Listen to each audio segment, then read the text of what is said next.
playStrasburg, Zimmerman lead Nats pass Dodgers 103. Steven Strasburg gives up 1 run over 6 innings, while Ryan Zimmerman goes deep twice in Washington's 71 win over Los Angeles. 103,231 AM at Washington. When is Bryce Harper coming back? Ever since the Washington Nationals star outfielder went down with an ugly knee injury in mid-August, that has been the million-dollar question.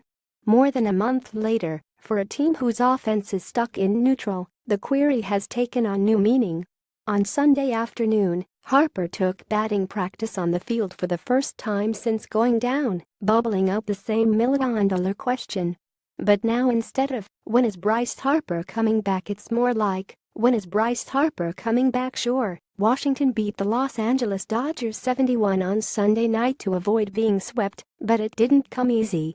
In the first 5 frames of the series finale, the Nats put up 5 goose eggs. When they finally broke through in the 6th with a 3-run Ryan Zimmerman bomb, after having just scored 2 runs in 23 innings against LA, it felt like a major accomplishment. Actually, it felt like a major accomplishment. Bryce Harper took batting practice for the first time at National Park since suffering a knee injury on August 12. AP photo mark TENALLY. It was big because we were behind and we were getting shut out, Nationals skipper Dusty Baker said. Had Baker's club put up 4 more bagels on the scoreboard, it would have been the 2nd time they'd been shut out in the series and the 3rd time in the past 6 days. Even though the Nats bats awoke from their deep slumber with 7 runs on 3 homers in the final 3 innings, there's no denying that it's been tough sledding for Washington's offense lately. It's kind of a relief to get a big hit, said Zimmerman, who went yard twice on Sunday to give him 33 homers on the season, tying the career high he set back in 2009. It's been a tough series. In the last week, we haven't scored many runs. More like the past 5 weeks. Prior to Harper's injury on August 12, the Nationals were averaging 5.4 runs per game, best in the National League and second only to the Houston Astros. In the 35 days since Harper went down, Washington is scoring just 4.1 runs per contest, which ranks 24th in the majors, and that's including Sunday's 7th spot. They've welcomed back spark plug Trey Turner, who missed 2 months with a broken wrist. Veteran leader Jason Worth, who was out nearly 3 months with a fractured foot, is back too. Ditto for center fielder Michael Taylor, who was sidelined for more than a month with a strained oblique. But those credits seem to be more than offset in the lineup ledger by the debut that is playing without Harper.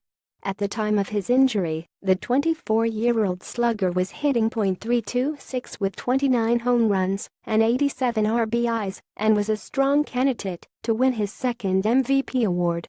Given how deep Baker's lineup was, the thinking was that the Nats wouldn't suffer much of a drop-off. And they haven't, going 21-14 since then, and, oh by the way, clinching the NL East earlier than any team in the past 15 years.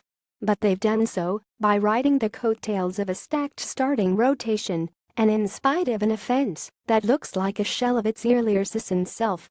Daniel Murphy, who hit the ball hard 4 times Sunday and collected 2 hits, hasn't had a whole lot of nights like that recently. He has dealt with nagging hip and neck issues and, after posting the NL's lowest K rate in the first half of the season, has struck out 3 times in a game on 3 different occasions since the All-Star break. Although Zimmerman's season line still sizzles .301, 33 HR, 99 RBIs, his second ops is nearly 200 points lower than in the first half. Worth is just 6 FOR 42 since coming back, and catcher Matt Wieters hitting under .200 since June 1 has fallen off a cliff since a hot start to the season. All of which is to say that the Nats, who are trying to win their first postseason series in 4 tries since moving to D.C., need Harper to return instead. Having him on the field Sunday, albeit only for batting practice, was a step in the right direction. Having him back is huge, Zimmerman said. We're all hopeful that he's going to continue to get healthy and be able to come back and be a part of this team. Hopefully before the postseason, so he can get some at-bats in, but any steps in the right direction for him are great.